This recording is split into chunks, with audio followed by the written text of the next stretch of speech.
बोलिए। कोलकाता या पूरे बंगाल की कुछ सीटों पर सबकी निगाह है और बंगाल के बाहर भी जिन सीटों पर लोग देखना चाहते हैं कि आखिर रिजल्ट क्या होगा, वो हो सकता है कि सबसे पहला नाम आपके जहन में भवानीपुर उभर रहा हो। लेकिन पिछले 2 दिनों से एक सीट अगर आप देखेंगे दिल्ली में या दिल्ली के आसपास, सबसे पहला सवाल उठ रहा है कि आखिर राकेश सिंह है कौन जिसको आखिर में बाहर निकाला जाता है और ये कहा जा रहा है कि पार्टी पूरी ताकत के साथ उनके साथ खड़ी है और उनको टिकट दे दिया जाता है। और एक पूरे मामले में, हालांकि बाकी सब में उनकी जमानत हो चुकी थी, एक मामले में जमानत रुकी हुई थी, उधर जमानत पूरी होती है, वो बाहर आते हैं और सीधे अपने कार्यकर्ताओं के बीच। इतना जबरदस्त उत्साह आपको शुभेंदु अधिकारी के बाद, चूंकि लोग नजर रखते हैं, दिल्ली भी नजर रखती है और देखती है कि किस आदमी को, तो वो राकेश सिंह हमारे साथ है इस वक्त। और आपका ये सवाल है कि राकेश सिंह हैं कौन, तो उन्हीं से पूछेंगे कि आखिर राकेश सिंह को लास्ट में एक तुरुप के इक्के के तौर पर कैसे लाया गया और वो क्यों मानते हैं कि इस बड़ी सीट पर, जहां फिरहाद हकीम को अगर हम लोग कोलकाता की राजनीति में देखें तो दीदी के बाद, अभिषेक बनर्जी के बाद उनको सबसे ज्यादा हैवी वेट माना जाता है। राकेश जी बहुत बहुत नमस्कार। नमस्कार नमस्कार। अच्छा, ऐसा क्या वजह है राकेश सिंह जी जो कि आप निकलते हैं और आपके निकलने की जब सुनवाई चल रही है उसमें सरकार कहती है कि इनको तो बाहर नहीं आना चाहिए, क्या वजह है आपके पीछे सरकार को ऐसा? देखिए, ये टीएमसी सरकार, आज मेरा 25 साल का राजनीतिक इतिहास में 15 साल से मेरे पीछे पड़ा हुआ था कि ये लोग टीएमसी किसी तरीके से तोड़ दे, क्योंकि मेरा आवास, मेरा रहना सहना सब भवानीपुर अंचल में है। मतलब जीना, रहना, खाना, सामाजिक काम में मिलना सब भवानीपुर में है। और भवानीपुर में विगत 2014 से आप इलेक्शन का आप डेटा देखेंगे तो 8 वार्ड में कभी 6 वार्ड हार रही है, कभी 7 वार्ड हार रही है, तो उसका रीजन राकेश सिंह था। तो अब राकेश सिंह को कैसे दबाया जाए? तो 2021 में पहले कोकिन केस दे दी, दूसरा विद्यासागर मूर्ति का केस दी, जिससे कि लोग घृणा करें हमसे। लेकिन आप पाप करिएगा, झूठ को आप एक सच के तरीके से परोसिएगा, वो ज्यादा दिन तक नहीं होता है। वही चीज हुआ है मेरे साथ में। और पार्टी इस बार हमको भी, हम सच बता रहे हैं कि हम बहुत सरप्राइज हैं, बहुत आश्चर्यजनक है कि हम कभी सोचे भी नहीं थे। क्योंकि इस एक केस में मेरे बड़े बेटे का हाई कोर्ट ने अभी रिजेक्ट कर दिया था और मुझे बेल दिया। क्राइम दोनों सेम है, लेकिन वहां अभी पॉलिटिक्स, हर जगह कुछ ना कुछ। तो हम बहुत कानूनन तरीके से भी, मतलब अब सोचिए कि हम तो डायरेक्ट हाई कोर्ट और सुप्रीम कोर्ट, और मेरा तो इतना हिम्मत भी नहीं है, ना बोलने का मेरा अधिकार है। लेकिन कहीं ना कहीं इस पुलिस और प्रशासन का इतना बड़ा हम विक्टिम हुए हैं। पार्टी समझी है और पार्टी मेरे परिवार के पीछे, और मेरा कार्यकर्ता, भगवान तुल्य मेरा कार्यकर्ता, लोग बहुत मेहनत करके हमको निकाले हैं। और सिर्फ हमको, मतलब हमारे जितने साथी कार्यकर्ता है, नहीं तो मैं कह सकता था, हम लोग को जो केंद्रीय नेतृत्व जो भरोसा किया है उसके ऊपर खरा उतरना है। और इशू इतना है इनके खिलाफ कि ये लोग हिंदुस्तान को, मतलब बेहाया, निर्लज जैसा मिनी पाकिस्तान कहते हैं। यहाँ पर अपने इस्लाम में यदि कोई नहीं पैदा होता है उसको दुर्भागा कहते हैं। तो ये सब जो चीज है, उनका दामाद उनका अपना दामाद बाबरी मस्जिद का नेतृत्व दे रहा है, फिरहाद हकीम का, और वो कैंडिडेट बना हुआ है। और एक साथ डिनर करते हैं, एक साथ लंच करते हैं, एक साथ हंसते हैं। रोए तो कभी नहीं है, एक बार जीवन में रोए थे, सिर्फ एक दिन के लिए जेल आए थे, एक दिन के लिए सिर्फ जेल आए थे। तो उस समय भी हम थे। तो 2021 में भी हमको लड़ने से वंचित किया गया था। जी, मैं दरअसल एक बड़ी चीज उन्होंने खुद कह दी। वैसे हम लोग बात करने आए थे उस पर और हम सोच रहे थे लास्ट में कहेंगे, लेकिन वो तुक्का जो इक्का है वो उन्होंने खुद से बता दिया। ये भी बड़ा डर है कि जो भवानीपुर का खेल है, आपने खुद ही बताया, लोग ये कह रहे हैं कि लड़ तो आप यहाँ रहे हैं, लेकिन जीत हार का फैसला भवानीपुर में करने जा रहे हैं। नहीं, देखिए, 8 वार्ड में 5 वार्ड तो हम लोग, मेरा तो डाटा है, और हमको उस टाइम में जेल में रखा गया था। जब ये लोग लड़ेंगे विधानसभा, और ये अब मेरे घर के पीछे से 11 पिस्टल निकाला गया है, 11 पिस्टल। सोचिए वहां पर कैमरा था, कैमरा को तोड़ दिया गया, उसके 15 दिन बाद प्लांट किया गया, और उसके बाद न्यूज में ऐसा दिखाया गया कि एक बाहरी बिहारी लोग, और हाँ। उसको पता नहीं है कि यहाँ पर बंगाल में ममता बनर्जी से जब देश आजाद नहीं हुआ था तब से हम लोग बंगाल में है। हमारे दादाजी एक फौजी इंसान थे, देश के लिए बलिदान दिए, सेकेंड वर्ल्ड वॉर लड़े हुए हैं। मेरा आज भी मेरी बुआ की 2 बेटा पायलट है। हम लोगों का बैकग्राउंड ऐसा नहीं है, लेकिन ऐसा बंगाली और इस, आप बताइए, विद्यासागर मूर्ति तोड़ने का केस है। मेरे सबसे सौभाग्य वाली बात था कि मेरे जिस दिन टूटा था उस दिन कैलाश विजयवर्गीय जी मेरे गाड़ी में थे, मेनन जी मेरे गाड़ी में थे, शिव प्रकाश जी मेरे गाड़ी में थे। हम ड्राइव कर रहे हैं, गाड़ी ठाकुरगाछी में है, तो हमको शिव प्रकाश जी और कैलाश जी बोले कि बेटा तुम लोग चलो दिल्ली, नहीं तो यहाँ तुमको पकड़ लेगी। हमको दिल्ली से पकड़ के लाया गया, 2 महीना हमको जेल में रखा गया। 2 महीना, मेरा इलेक्शन के पहले, इलेक्शन ही नहीं, फिर भी लीड दिए। तो आप इन दोनों सीटों पर बैलेंसिंग है, ये कहा जा रहा है? नहीं, मेरा हम बैलेंसिंग नहीं है, मेरा कार्यकर्ता का मेहनत बैलेंस किया हुआ है। मेरे कार्यकर्ता, यदि आज हमको जेल में रखा जाए तो मेरा क्या वजूद है? जहां पर खाना ठीक नहीं है, जहां पर फोन नहीं है, जहां पर हर कुछ, उन लोगों का तो हर कुछ सुविधा है। हमको सेल में रखा जाता था, हमको सेल में, मतलब काल कोठरी में रखा जाता था। आप समझ रहे ना कि आपका सरकार है तो आप मेरे मूवमेंट को कितना आप देखिएगा, सीसीटीवी फुटेज पे रखा जाता था। हमको 6 महीना में जो कष्ट मिला है उसको हम मुंह से आंसू गिरा के हम उसको आपको बयां नहीं कर पाएंगे, लेकिन इसका जवाब मोदी जी का जो कहे अनुसार कि हिसाब होगा, लेकिन हिसाब होगा, सूद समेत हिसाब होगा। अच्छा, जैसे ही आपका नाम आना शुरू हुआ कि भाई राकेश सिंह आने वाले हैं, तो चूंकि बाहर हम लोग तो 2021 के चुनाव में आपको नहीं देखा, क्योंकि 2021 के चुनाव में आपको टिकट नहीं था। 2016 आपका लास्ट टिकट था जो आपने कांग्रेस से लड़ा। जी जी। तो लेकिन इस दौरान अगर हम देखें कि अचानक इतने सारे केसेस का आना और ये कहना कि ये एक बीजेपी ने एक माफिया को खड़ा कर दिया क्योंकि फिरहाद हकीम को जो है मुकाबला देना है, तो बीजेपी एक हारने के लिए लेकिन उनको फंसाने के लिए लड़ रही है, ये क्या है आरोप? देखिए, हम ऑन कैमरा भी राकेश सिंह है और ऑफ कैमरा भी राकेश सिंह है, और बॉबी हकीम का ऑन कैमरा क्या है और ऑफ कैमरा क्या है उसका जीवन जानता है। ये लोग का लाइफ में, ये लोग पब्लिक के लिए क्या किए हैं और अपने लिए क्या किए हैं, इन लोग का रहन सहन जाके देख के आइए। बॉबी हकीम को हम राजनीतिक पहला एमएलए जिताने वाला राकेश सिंह था। उस टाइम में कांग्रेस और टीएमसी का जोट था। जब सीपीएम को हराना था तो प्रियंका दास मुंशी बोले कि नहीं राकेश, हमको इस पार्टी का शुरुआत से ही इन लोग का चाल चलन व्यवहार हमको अच्छा नहीं लगता था, लेकिन मेरे गुरु यहाँ के कवि तीर्थ के एमएलए रहा करते थे राम जी, वो मेरे गुरु थे, हमको कांग्रेस में लाने वाले थे। उनको पीटा गया, उनको हराया गया, उनका गद्दी छीना गया, तब से ये राज कर रहे हैं कलकत्ता पोर्ट में। और 15 साल में जो अवस्था कर दिए हैं वहां सिर्फ डर, और हम लोग हिंदू मुसलमान नहीं किए जितना हिंदू मुसलमान वो किया है। आप उसका स्टेटमेंट को देख लीजिए। आप हिंदुस्तान का खाइएगा, हिंदुस्तान की मिट्टी में रहिएगा, यहाँ का पानी पीजिएगा, यहाँ का हवा खाइएगा, और यहाँ का आप गाली दीजिएगा, तो आपको किस दृष्टि से देखना चाहिए? आप बताइए।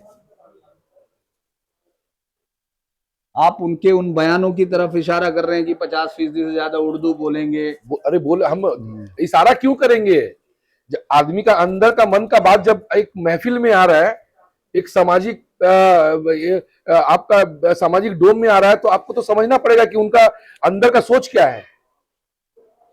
लेकिन ये सीट बहुत टफ सीट मानी जाती है, पोर्ट की सीट, क्योंकि 3 बार लगातार वो है, और जो धार्मिक संतुलन है वो भी ये कहा जा रहा है कि बराबर हिंदू मुस्लिम सलाह की 40% या कुछ इस तरह से। तो आपको क्या लगता है कि आप इस सीट को निकाल लेंगे, इसका भरोसा कैसे? देखिए, उनका जो 15 साल का जो काम है, जो काम उनको करना चाहिए था, वो काम वो नहीं किए हैं। आप सड़क का अवस्था देख लीजिए, ड्रेनेज का अवस्था देख लीजिए।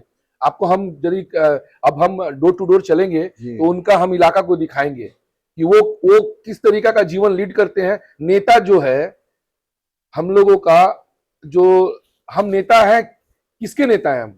हम तो जनता के नेता है ना। तो जनता आज एक तो कोठरी में बिना, यदि यहाँ पर 1 घंटा बारिश हो जाए तो करंट में लोग मर जाते हैं। एक दिन में 4-4 करंट में कलकत्ता पोर्ट में मर जाते हैं। लेकिन ये इलेक्शन आपको राकेश जी, मतलब चूंकि 2021 में मैं 2.5 महीने था इसलिए आपसे कह रहा हूँ, हाँ, ये इलेक्शन अब विकास और उससे कहीं आगे बढ़ गया। ये इलेक्शन हो रहा है घुसपैठियों पे, हाँ। क्योंकि ये कह रही है कि भाई, वो कहना चाहते हैं कि भाई ऐसा, आप बताइए 60,000 वोट कटा है, तो 60,000 में कुछ तो ऐसा बात है, दाल में कुछ तो काला है। वो बोल रही है कि आप नाम बताओ। अरे कितने लोग कैमरा के सामने देश के उस पार डर के भागे हैं बैग ले लेके। हजारों हजारों लोग बॉर्डर पर, बांग्लादेश और हिंदुस्तान का बॉर्डर पे रुके हुए हैं कि कैसे हम बॉर्डर क्रॉस कर अपना देश चले जाए। अब इनको कौन अंधा लोगों को बोलेगा कि आप कान से देखिए। ये लोग कान से देखते हैं और आंख से सुनते हैं, जबकि आंख से देखना चाहिए, कान से सुनना चाहिए। हम लोग तो देखे, टीवी में ही देखे हम लोग।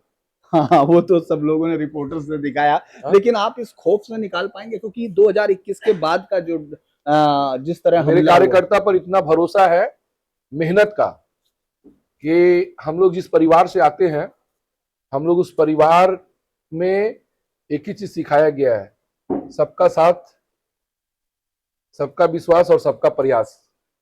इस प्रयास में हम लोग इसको खिलाएंगे, कमल खिलाएंगे।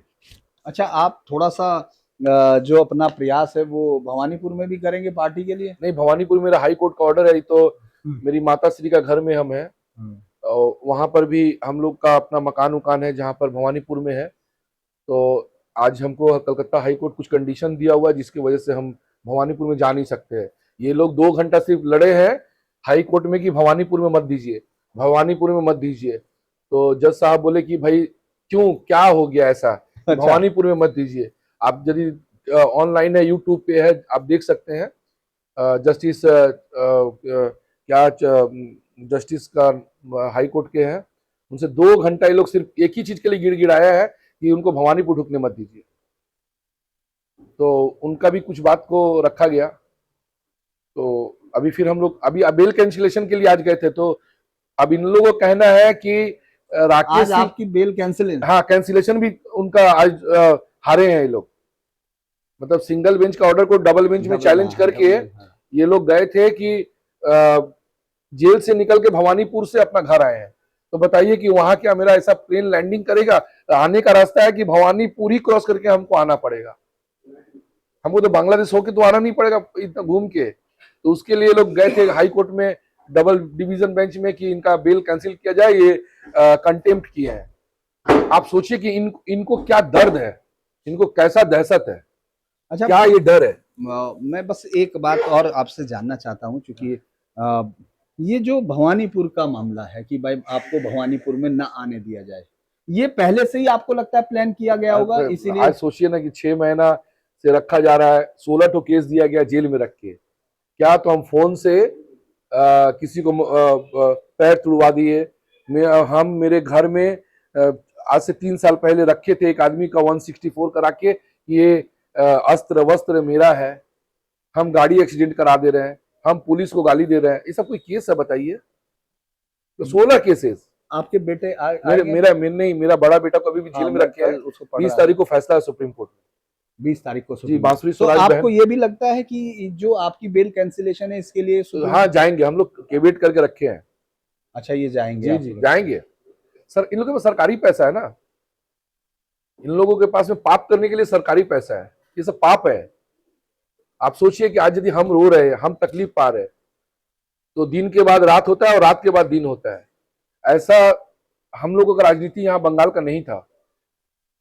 बंगाल का एक अलग कल्चर था। आप अभी तो कितना दिन आया हुआ हो गया, कितना दिन बंगाल का रिपोर्टिंग करे नहीं पता। यहाँ पर बंगाली नहीं बोलने वाला वो बंगाली नहीं है, ये उनका कहना है। हम आज ही एक जगह गए थे तो हमसे यही कहा गया। हाँ, बंगाली यदि कोई नहीं जानता है वो बंगाली नहीं है, बंगाल से चले जाओ। साउथ हावड़ा में मैं कवर कर रहा था तो उसने कहा आप बंगाली नहीं बोलते हैं तो आपको रिपोर्ट नहीं करना है। हाँ, ये अलग। लेकिन आपको लगता है पूरे प्रदेश ऐसा बंगाल नहीं था। बंगाल रसगुल्ला, दही, प्यार, मतलब व्यवहार का बंगाल है। और इस बंगाल में बोला जाता है, मतलब यहाँ पे बिहारी बाबू शत्रुघ्न सिन्हा को बंगाली बोला जाता है, यूसुफ पठान को बंगाली बोला जाता है, लेकिन राकेश सिंह को बहिरागत बोलेगा। आप सोचिए। कि कितना इन लोगों का दोहरा चरित्र है।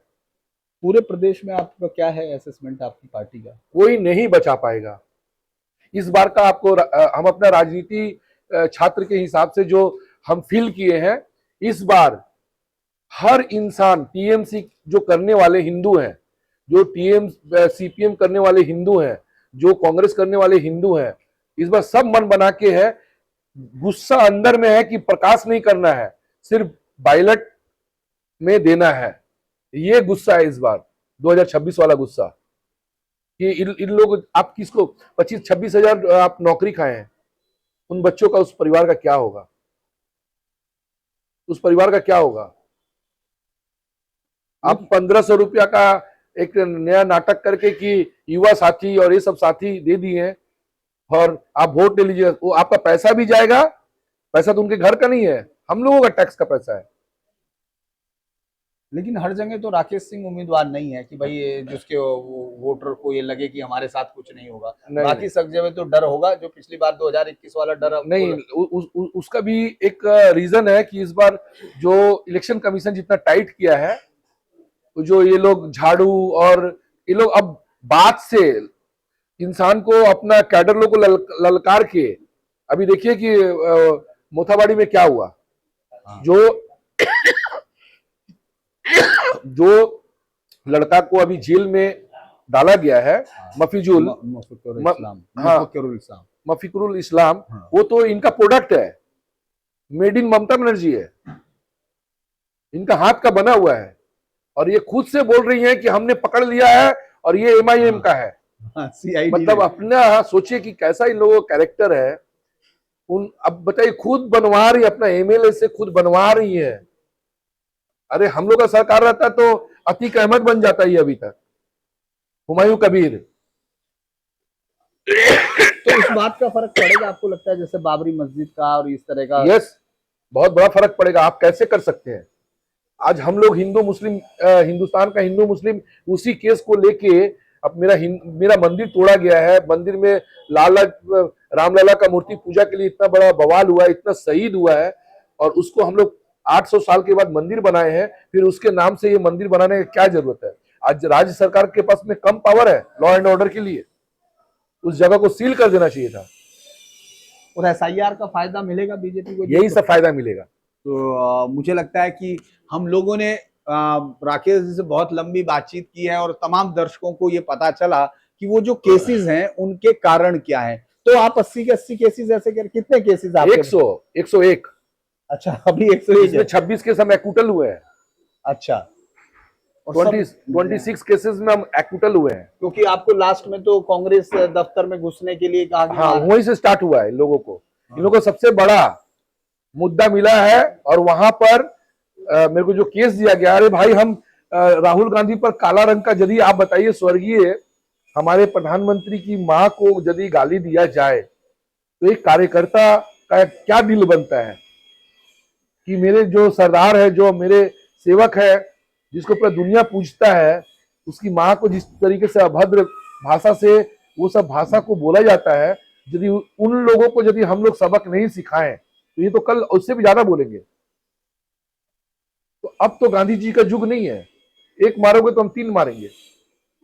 तो हम लोग जाके वहां पर उसका प्रोटेस्ट किए, और एक मैसेज दिए कि ये चीज ठीक नहीं है। उसके लिए क्या केस दिया गया? Attempt to murder, arms. उसमें मेरा बेटा को भी अरेस्ट करके 12 दिन जेल में रखा गया। आप सोचिए, वहां से शुरुआत है। अच्छा, एक आखिरी सवाल है कि भवानीपुर में क्या कंडीशन है, क्या लग रहा है आपके? शुभेंदु बाबू आपको बहुत मानते हैं? नहीं, हम मेरे प्रिय हैं, मेरे बड़े भाई हैं और मेरे नेता हैं, और उनका प्यार जो है हर कार्यकर्ता के लिए बराबर है। तो अब हमको टिकट मिल गया है तो आपको लगता होगा कि हमको ज्यादा मानते हैं, ऐसा कुछ नहीं है। हमारे पार्टी में दिल्ली से लेके हर कोई का अपना भावना होता है, उसमें हम लोग को टिकट दिया गया है। लेकिन वो बोल रहे हैं कि 25,000 से जीतेंगे, लेकिन हमको लगता है कि उनका बात झूठ निकल जाएगा, और उससे ज्यादा से, दुगना से जीतेंगे वो।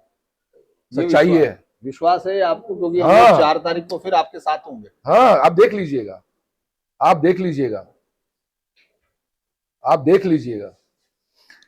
तो चलिए फिर यहाँ से हमने राकेश सिंह जी के पोर्ट एरिया में बात की, उनके कार्यकर्ताओं से बात की और अब खुद राकेश सिंह जी से बात की। चलिए देखते हैं 4 मई को जब मिलेंगे तो वो देखा जाए। लेकिन सबसे बड़ी बात यही है कि भवानीपुर में एक आदमी की एंट्री को रोकने के लिए टीएमसी कई सारे जतन कर रही है, तो उसके मायने क्या होंगे, उस आदमी की उस जगह पर क्या राजनीतिक विषाद पर शक्ति होगी, ये आपको सोचना है।